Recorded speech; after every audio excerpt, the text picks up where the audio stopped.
네, 안녕하십니까. 저는 올해로 만 서른, 딱 서른이 된 청년 박예성이라고 합니다.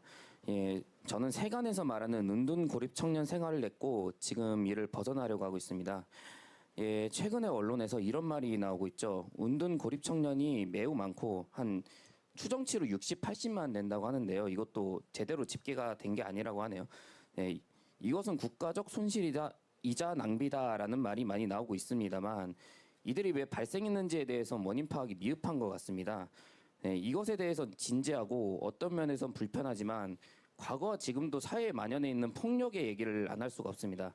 네, 저의 얘기를 간단히 하자면 저는 뭐 가정 폭력, 학교 폭력, 교사들의 폭력, 그리고 체육계 폭력 등 군 면제로 피할 수 있었던 군내 가혹 행위를 제외하고는 다 당해본 사람입니다. 제가 알아보니 대통령님도 이런 경험을 가지고 계시던데, 네. 여기서 사족을 잠깐 달자면 뭐 경기도 교육청에 그래서 제 피해에 대해서 진상조사 좀 해달라고 요구하니 그냥 깔끔하게 쳐내 터진데, 네. 그래서 뭐 제가 단단히 벼르고 있고요. 네. 아니 뭐 이건 제 개인사 얘기였습니다. 뭐 이런 거에서 알 수 있듯이 은둔 고립 청년들의 발생 배경에는 여러 가지가 있겠지만 이 폭력의 문제를 언급을 안 할 수가 없는 것 같습니다. 네, 열심히 하려고 세상의 기준에 맞추려고 해도 돌아오는 게 폭언과 물리적인 폭력이라면 거기에서도 어찌저찌 해내는 사람이 있겠지만 저처럼 절망하고 그리고 신물 나서 그만두는 사람도 많을 겁니다. 네, 그럼에도 이런 폭력이 만연한 공간에서 어떻게 성적이 나왔다고 그리고 그것이 자신의 공이라고 돌리는 이런 가증스러운 자들이 의수되고 살고 있는데 이건 딱 잘라 말해 고문의 힘이고 노예동원의 힘이죠. 이게 정상이 아니지 않습니까? 또한 이런 사악한 자들이 아직도 거리를 활보한다는 것이 은둔 고립 청년들에겐 또 다른 끔찍한 절망입니다. 그리고 축구로 예를 들자면 박지성, 손흥민 선수 같은 인재들도 이런 환경에 신물 나서 그만둔 사람들이 제가 장난컨대 한 3, 4명은 될 거라고 생각됩니다. 전 사회적으로 보면 저를 포함 엄청나게 많을 거고요. 성적과 효율을 내세우며 폭력을 정당화하는 그들의 주장도 사실 말이 안 되는 거죠. 그래서 대통령님과 정부에 강력하게 요청하고 싶은 바는 폭력 발생의 차단과 피해자의 회복, 그리고 가해자의 엄벌과 진상조사가 반드시 이루어져야 한다는 것이고요. 그리고 미래에 생길 수 있는 은둔 고립 청년들의 발생을 막고 이미 발생한 은둔 고립 청년들의 회복을 도울 정책이 반드시 필요하다고 생각됩니다. 그리고 마지막으로 당부 하나 드리고 싶습니다. 네, 저 같은 경우에는 지금 사정이 좀 나아져서 이렇게 나와서 의견을 밝히기도 하지만 은둔 고립 청년들이 그 특성상 이런 어려움과 피해가 있음에도 말하고 밝히기 힘들고 그저 방구석 같은데 박혀가지고 눈물 흘리고 있는 경우가 대부분입니다. 그러한 점을 잘 헤아려서 이들의 신고를 기다리는 것이 아닌 직접 찾아가서 진상과 실태를 파악하고 지원을 하는 게 반드시 필요하다고 생각합니다. 네, 이상입니다. 들어주셔서 감사합니다. 네. 네, 감사합니다. 우리 분들 청년 실태 조사는 이루어졌지만 세부적인 뭔가 그 구축된 게 부족한 것 같긴 합니다. 그 부분은 저희가 의견 반영해서 네, 살펴보도록 하겠습니다. 네, 시간 관계상 이제 그 오늘 말씀을 못 하신 분들은 저희 오픈 채팅방에 메시지 올려주시면 대통령님께 꼭 전달해 드릴 예정입니다. 네, 올려주시면 되겠고요. 마지막으로 오늘 다양한 청년들의 말씀을 들었는데 자리를 마무리하는 대통령님의 말씀이 있겠습니다. 네, 긴 시간 여러분들 말씀 아주 잘 들었습니다. 여러분들이 하신 말씀뿐만이 아니라 실제 현장에 있는 여러 문제들을 정책으로 만들어서 지금보다는 좀 나은 세상 만들어서 여러분께 희망을 만들어 드리도록 노력하겠습니다. 그리고 뭐 따로 얘기하기 좀 그래서 그러니까 우리 여가부 장관님이 전에 한번 얘기했던 거 있잖아요. 여성의 우리 성평등 가족부라고 이제 바꿀 텐데 제가 보니까 남녀 사이에 여성이 구조적으로 불평등하게 이제 억압당하거나 불이익을 입는 거는 맞는 말인데 특정 영역에서는 남성들이 또 상대적으로 이렇게 차별당하는 측면도 있거든요, 가끔씩은. 근데 이거를 관심 갖고 지켜보지 못하니까 소외감, 안 그래도 힘든데 그것까지 더 짜증나게 하는 그런 상황이 있는 것 같습니다. 제가 아까 얘기했는데 70.3% 여성이 차별받는다고 생각하고 그보다 0.1% 많은 70.4%는 남성이 차별받는다 이렇게 생각한다는데 구체적으로 그게 뭔지 저는 여성들의 차별감, 차별 느낌을 이해하거든요.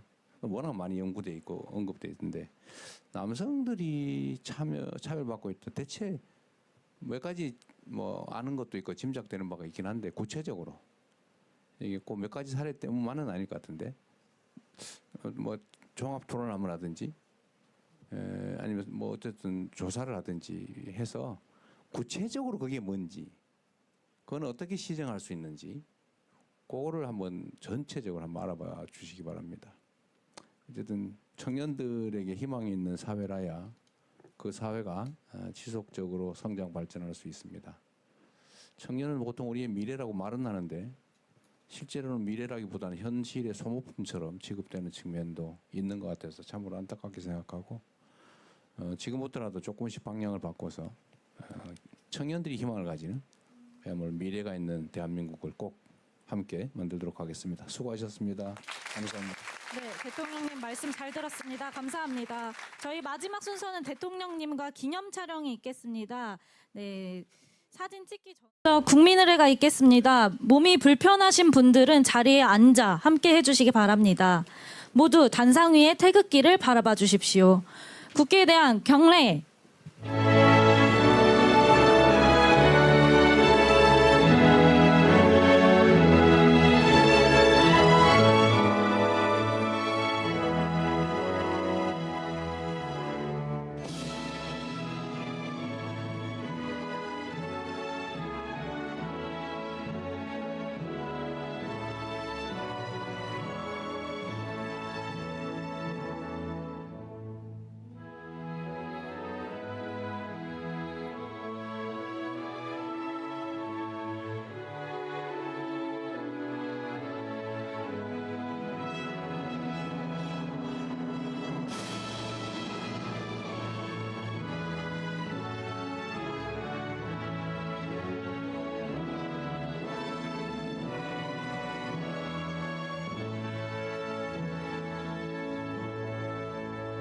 바로 모두 자리에 앉아 주시기 바랍니다.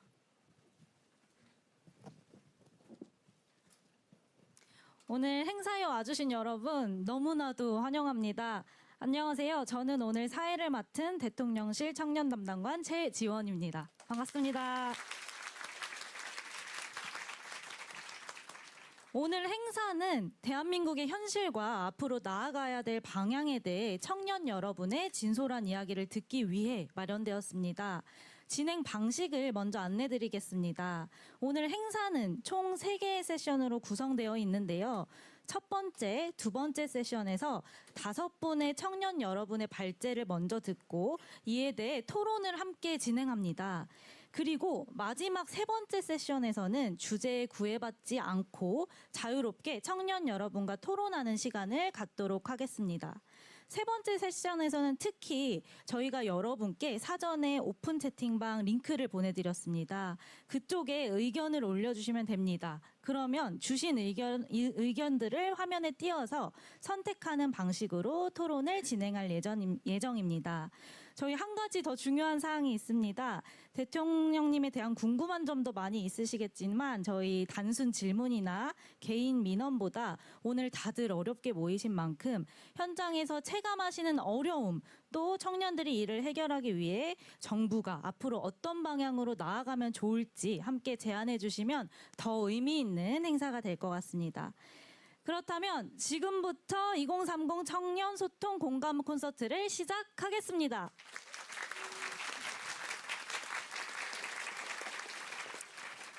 네, 먼저 대통령님 청년 문제에 관심이 많고 특히 이번 주 주간에 청년들을 직접 만나고 있으신데 행사 시작 전에 한 말씀 부탁드리겠습니다. 네, 여러분 반갑습니다. 우리 집에도 사실 여러분과 비슷한 입장의 청년들이 있는데 많이 힘들죠? 대답을 안 하는 거 보니까 대답할 힘도 없는 거예요. 저는 저 뒤에도 보면 우리 기성세대들도 꽤 와 계신데 저는 사실 세상 사람들이 말할 때는 정말 힘들게 살았구나 이런 얘기들을 이제 듣기도 합니다.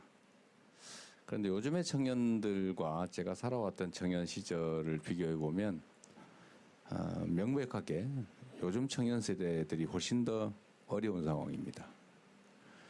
그 뭐 여러분도 잘 알겠지만, 그러니까 먹고 사는 물질적인 기초 수준은 되게 높아졌죠. 뭐 밥을 굶지도 않고, 그래도 뭐 생존의 위협을 받거나 뭐 그러지는 않고, 직업의 질의 차이가 좀 있지만 굳이 뭐 구한 다음에 또 구할 수는 있는데 우리 청년들이 기대하는 수준에 맞지 않다는 점. 근데 결정적인 차이는 그런 것 같습니다. 미래가 희망적이냐. 당장의 상황이 좀 나을지는 몰라도 내일이 오늘보다 나을 거다. 뭐 10년 후, 20년 후. 또 내 자식 세대는 나보다는 더 나을 것이다. 라고 믿어지느냐의 차이 같아요. 우리가 성장하던 시기는 정말로 대한민국이 고도 성장하는 시기였죠. 전 세계에서 이렇게 빨리 산업화된 소위 경제적으로 성장 발전한 나라 대한민국이 유일하죠. 이거 정말 전 세계가 놀랄 일입니다. 엄청나게 빠른 속도로 성장했죠. 그래서 당장은 어려워도 정말 오늘이 어제와는 다르고 내일 모레는 오늘과는 당연히 더 낮게 변했을 거라고 믿어졌어요. 뭐 임금이 몇 년 사이에 2배로 오르고 이랬으니까요. 그리고 우리가 대학을 졸업할 때는 뭐 웬만한 회사에 취직해서 평생 정년이 보장되는 그런 시절이었죠. 그리고 당연히 호봉제에 의해서 뭐 특별히 잘못하지 않으면 월급도 올라가고 뭐 퇴직금도 있고 별로 걱정을 안 했습니다. 중간에 요즘처럼 이렇게 속된 말로 잘릴 염려도 없는 직장이 매우 안정적이었어요. 그런데 지금은 완전히 반대가 됐죠. 직장을 구하기도 어렵고 구해도 안정성도 없고 또 미래가 그렇게 희망적이지도 않죠. 그러다 보니까 뭐 결혼도 연애도 다 포기하는 그런 안타까운 상황이 됐습니다. 이렇게 된 데는 여러분은 아무런 잘못이 없죠. 우리 기성세대들의 잘못입니다. 이런 점들을 예측하고 충분히 필요한 대책을 만들었어야 하죠. 제가 제일 책임이 크죠. 그래서 이제는 또 새롭게 길을 열어가야 합니다.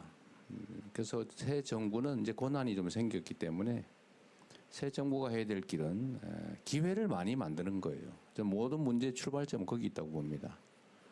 제가 최근에 어제 저녁에 이제 우리 청년 관련 정책 논의를 하느라고 이제 수석 보좌관 회의를 했는데 거기 통계 자료 이런 게 있더라고요. 20대 여성의 70.3%는 여성이 차별받고 있다 이렇게 생각하고 20대 남성의 70.4%는 남성이 차별받고 있다 이렇게 생각하고 있어요. 그게 아마 일면은 또 타당할 겁니다. 그래서 제가 그 얘기를 우리 여기 계신 분도 계신데 한번 의견을 물어봤어요. 왜 이러냐 이랬더니 한 분이 그런 얘기를 했어요. 예를 든다면 취업을 하기까지는 여성이 좀 유리한 것 같다. 남성이 차별받는 것 같다. 예를 들면 군대도 가야 되는데 가산점도 안 주고 뭐 등등. 그런데 취직을 하고 난 다음 그 단계부터는 남자가 더 우대되는 여성이 차별받는 것 같다. 예를 들면 뭐 간부도 별로 없고 상사도 별로 없고 다 남성 중심으로 조직이 돼 있고 시설도 남성 중심이고 어쨌든 유리천정 같은 게 실제로 있는 것 같아서 취직한 다음부터는 여성이 차별받고 취직하기 전에는 남성이 차별받는 것 같다. 일면도 타당하죠. 그런데 이거는 사실은 어느 세상이나 있었던 일이기도 해요. 다 상대적이잖아요. 저는 청년 세대 전체가 일종의 피해 계층이라고 생각합니다. 그런데 청년들이 원래는 그렇게 되면 청년들이 대동단결이 되잖아요. 그죠? 기성세대에 비해서 청년 세대들이 사실 매우 구조적으로 어려워진 거죠. 기회 총량이 부족해서 과거에는 경쟁을 사실 행복하게 했죠. 야, 우리 서로 누가 1등 하나 한번 해보자. 너 1등 하면 그래 축하해. 이렇게 했는데 요즘은 경쟁이 전쟁이 돼가지고 반드시 친구는 죽여야 된다. 와 비슷한 상황이 됐죠. 뭐 원하면 내가 죽으니까 뭐 이렇게 됐죠. 이유는 단순하죠. 기회 총량이 부족해서 그렇습니다. 경쟁이 너무 극렬화된 거예요. 뭐 여러분 잘못은 아니죠.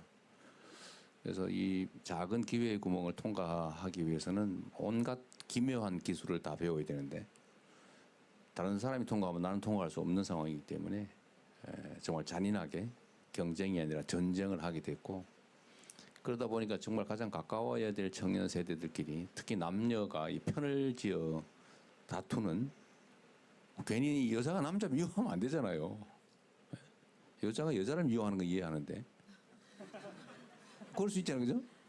여자가 남자가 여자를 미워한다?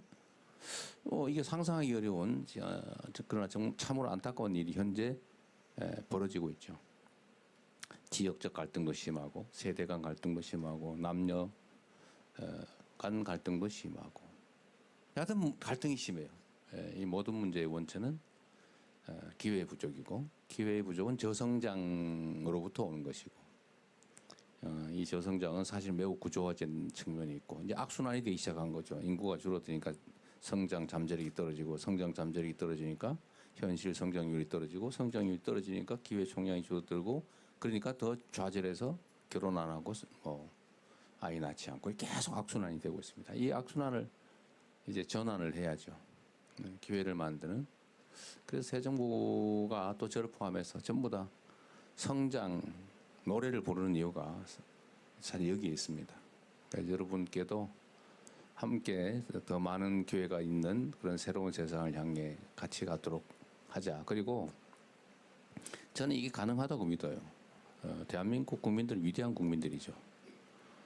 정말 이 지도를 보면 이 거대한 이 대륙이 귀퉁이에 완하게 붙어 있는데 이렇게 독립 자주국가로서 수천 년을 이어오고 지금도 뭐 남들이 보면은 막 정말 위험한 상황, 나라가 망할 듯한 또는 나라가 망한 상황 이런 상황에서도 이 정말 그 안에 사는 우리 국민들의 백성들의 힘으로 그걸 극복해 오지 않습니까? 극복할 뿐만 아니라 세계에 지금은 자랑할 만한 나라가 돼 가고 있죠. K-팝 뭐 이런 거, 예를 들면 K-푸드, K-컬처. 우리가 이제 첨단 기술, 뭐 인공지능 이런 분야에서도 주력하지만 사실 문화 부문에서 우리는 또 다른 기회가 있다고 보는데 어쨌든 전 세계가 지금 각광을 하지 않습니까? 그래서 그런 데에서도 기회를 좀 만들고 그래서 새롭게 리셋하고 또 우리가 새로운 각오로 서로 존중하고 이해하고 힘 합쳐서 통합해서 함께 나가면 새로운 길을 열어갈 수 있을 것 같아요. 여하튼 미안하다는 생각이 많이 듭니다. 오늘도 옆에 계신 여러분 미안하게 생각하고요. 그러나 또 미안하다고 그냥 좌절하고 있을 수는 없는 거고 또 다투고 세월 보낼 수는 없는 일이어서 오늘은 여러분 의견을 좀 많이 들어보겠습니다. 그리고 그 속에 답이 있겠죠, 그죠? 네. 자, 이런 기회 자주 가지면 좋겠습니다. 그리고 마지막으로 정말 대화를 좀 많이 하면 좋겠어요. 점점 전에는 이렇게 실금을 그었는데 요즘은 실선을 그을 뿐만 아니라 아예 벽을 쌓아서 접촉이 잘 안 됩니다. 어제 마이클 샌델 그 분이 똑같은 얘기를 하더라고요. 요즘은 너무 벽이 높다. 뭐 그런 말씀을 잠깐 했어요. 제가 잠깐 봤는데 근데 우리는 대한민국 국민들이니까 같은 공간 안에 살고 협력해야 되기 때문에 노동자와 기업인들이 청년과 기성세대들이 특히 청년 남성과 청년 여성들이 대화를 많이 하면 좋겠습니다. 네, 고맙습니다. 네, 대통령님 감사합니다. 대통령님께서 함께 할 수 있다고 말씀 주신 것처럼 오늘 와주신 분들도 함께 문제를 해결하고 싶다라는 마음이 많기 때문에 오늘 이 자리에 오신 것이라고 생각이 듭니다. 네, 더 그 의미 있는 토론이 진행되면 좋을 것 같습니다. 이제 바로 첫 번째 세션을 진행해 보겠습니다. 첫 번째 세션의 주제는요, 청년의 사회 진출입니다. 청년들은 다양한 진로를 탐색하고 선택하는 과정에서 수많은 어려움과 고민을 마주합니다. 청년이 사회에 나아가기 위해 진로를 선택하는 과정, 그리고 새로운 분야에 도전하는 과정을 청년 두 분께서 먼저 이야기해 주시겠습니다.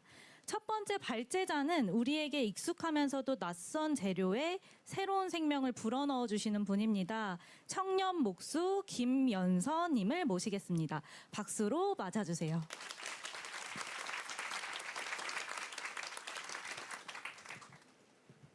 네, 안녕하십니까. 자유를 찾아 현장으로, 저는 첫 현장직 방충망을 시작으로 21살 때부터 현재는 목수로서 성장하고 있는 23살 김연서라고 합니다. 반갑습니다.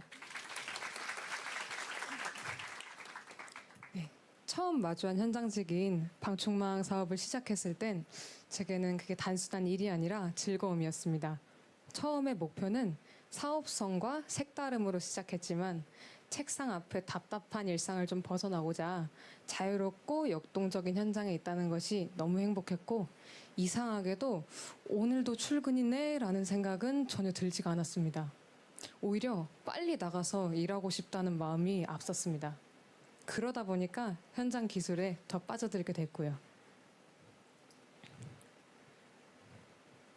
하나라도 더 배우고 익히면서 이게 내가 가능할까가 아니라 어떻게 하면 더 재밌게 즐기면서 잘할 수 있을까라는 생각을 하게 되었고, 그 열정이 결국 저를 현장직 중에서도 가장 기술 난이도가 높은 목수의 길로 이끈 것 같습니다. 물론 여성으로서 현장직에 좀 도전하고 버티는 일은 생소하려만치 쉽지 않았습니다.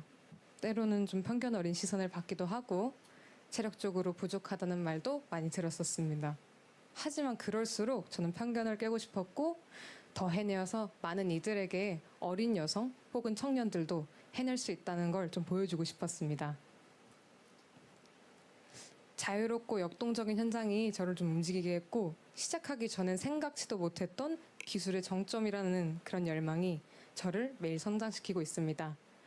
우리 사회에서 기술 기반 현장직은 고되고 힘든 일이라는 인식 때문에 청년들이 쉽게 도전하지 못하고 있습니다. 좋은 대학, 좋은 회사만이 성공이라는 편견 속에서 진로 탐색과 경험의 기회가 부족하기 때문이라고 생각합니다. 청년들이 현장직을 직접 경험도 해보고 다양한 진로를 선택할 수 있도록 기회를 넓혀주신다면 현장 기술직 또한 자부심과 성취심을 느낄 수 있는 또 다른 성공의 길로 당당한 다양한 길이 될 것이라고 생각합니다. 감사합니다. 네, 감사합니다. 김연서님 말씀 들어보니까 그 청년들에게 물어보면 월요일 아침 출근 때부터 9시 눈 뜨자마자 너무 가기 싫다 이런 얘기를 하는데, 저는 일요일 아침부터 너무 불안한 마음이 들었었습니다. 아마 청년분들도 많이 공감을 하실 것 같습니다.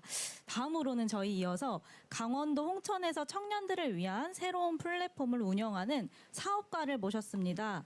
김성훈 업타운 대표님을 박수로 맞아주세요. 네, 안녕하십니까.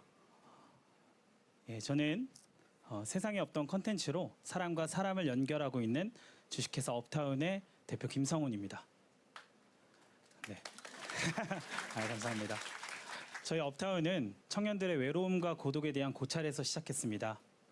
네, 업타운의 이름처럼 답답한 도심, 지루한 일상 속에서 벗어나서 각기 다른 테마로 서로 소통하고 교류할 수 있는 소셜링 콘텐츠를 제작하고 운영하고 있습니다. 특히나 저희는 인구 소멸 지역 농촌에서 주로 활동을 하고 있는데요. 청년이장과 함께하는 낭만 촌캉스, 그리고 도시 청년들의 농활 체험기 등 수십 가지의 소셜링 콘텐츠로 2030 청년 세대를 이어오고 있습니다.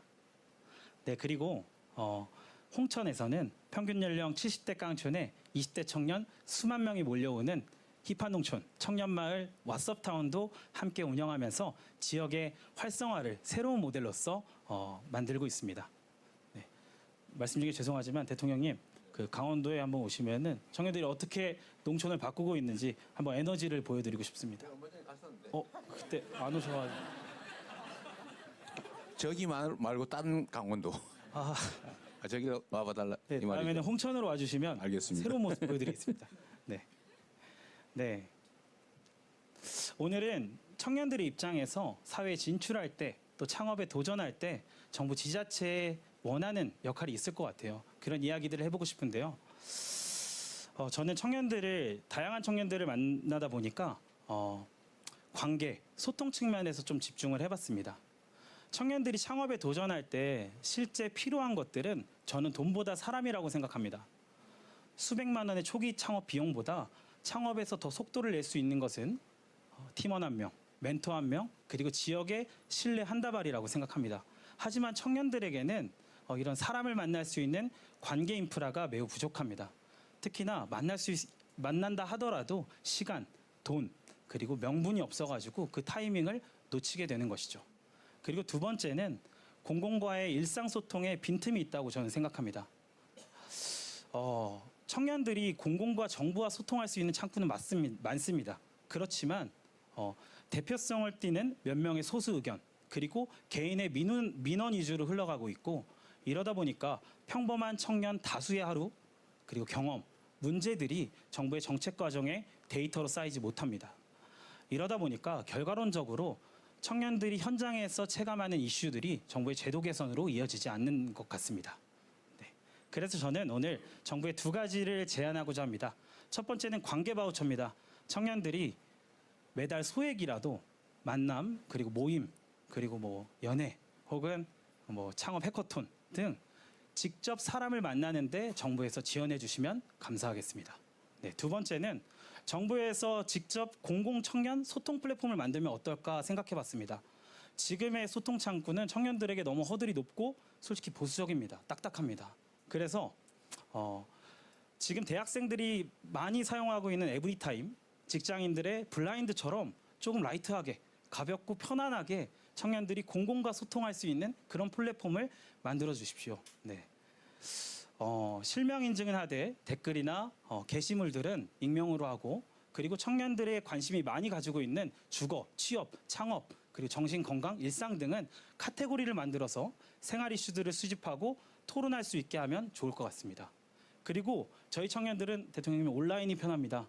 그래서 네, 분기에 한 번씩 여기 계시는 장관님들이나 아니면 대통령님께서 직접 스트리머가 되셔가지고 BJ로서 온라인에서 청년들을 만나볼 수 있으면 더 많은 청년들의 일상을 들을 수 있지 않을까 생각합니다. 그렇게 보통의 우리 청년들의 이야기들이 모이고, 그리고 토론할 수 있고, 집단지성으로 쌓아서 정부의 정책에 반영할 수 있으면 이게 또 다른 유형의 K민주주의 아닐까 저는 생각해 봤습니다. 청년은 쉽게 말하고, 그리고 정부는 정확하게 듣는 구조, 선순환 모델로서 설계해 주십시오. 감사합니다.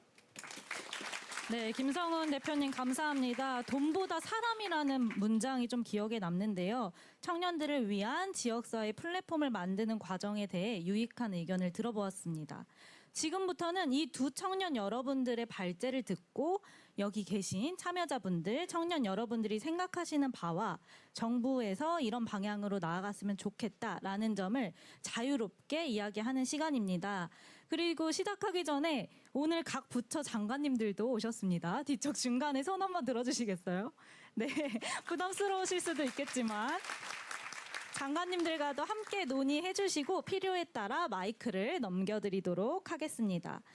혹시 1번 주제에 대해서 객석에 계신 분들 중 의견이나 질문 있으신 분들께 발언권을 넘겨드리겠습니다. 손을 들어주시면 됩니다. 골고루 제가 저기 끝에 하얀색 안경 쓰신 분, 네. 간단한 자기소개와 의견을 말씀해 주시면 됩니다. 네. 네, 안녕하세요. 저는 숙명여자대학교 학보사 숙대신보의 편집장 임규민이라고 합니다. 먼저 오늘 청년들과 직접 만나서 목소리 전할 수 있는 자리를 마련해 주신 것에 굉장히 감사하다는 말씀 드리고 싶습니다. 저는 학보사 편집장으로서 대학생과 청년층이 현실적으로 느끼는 고민과 바람을 대신 전달드리고자 하는데요. 청년들은 양질의 일자리가 부족해서 단기 알바나 불안정한 노동에 의존하는 경우들이 굉장히 많습니다. 그리고 인턴, 현장 실습, 대외 활동 등의 다양한 경험이 실제 취업으로 이어지지 못하는 경우들이 많고, 해당 활동들이 무급이나 저임금으로 진행되는 경우들이 더러 있는데요. 이에 청년들의 사회 경험과 취업 연결성을